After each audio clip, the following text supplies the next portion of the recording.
நமச்சிவாய்.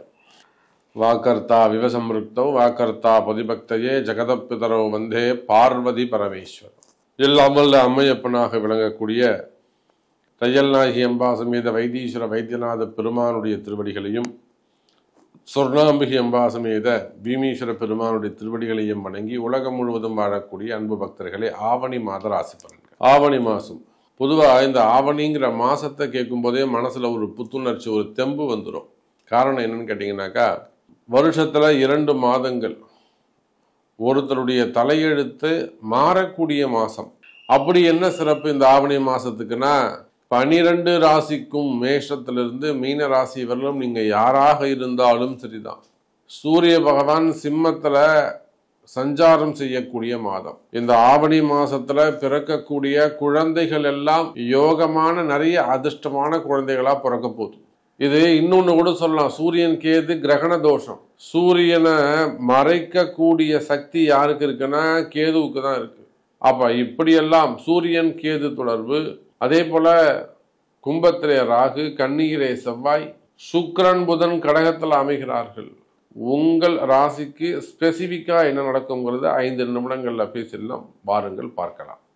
அன்பார்ந்த கன்னிராசி அன்பர்களே, கன்னிராசி அன்பர்களே, ஆவணி மாதம், ஆவணி மாசத்தை பொறுத்த வரையிலும் கன்னிராசி என்பர்களே யோகமான மாதம்.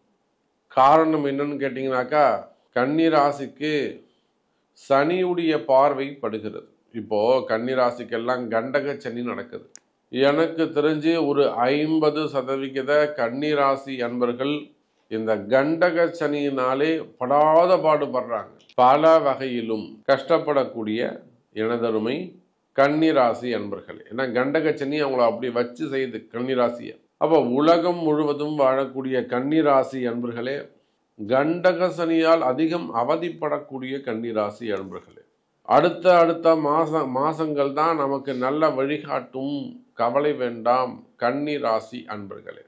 இல்லை சாமி, நான் இப்போ இந்த மாதம் ஒரு பெரிய இடர்பாடு இருக்க, ஒரு பெரிய டஃப்ல இருக்கேன், பெரிய ஒரு கஷ்டத்தில் இருக்கிறேன், எனக்கு இந்த மாதமே ஒரு சில விஷயங்கள் நடக்கணும் சாமி, எனக்கு எப்படியாவது நீங்கள் அதை நடத்தி கொடுங்க, என்னை காப்பாற்றி விடுங்க அப்படின்னு சொல்வீர்களே. ஆனால் உங்களை காப்பாற்றுவதற்கு தந்தையாகிய சிவபெருமான் 2வது உங்கள் பிறப்பு ஜாதகம்தான் பேசும். உங்கள் பிறப்பு ஜாதகம்தான் முக்கியம்.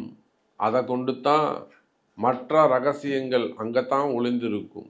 ஸோ இந்த ஆவணி மாதம் கன்னி ராசிக்கு அதிக முயற்சி வேண்டும், பொறுமை அதிகரிக்க வேண்டும்.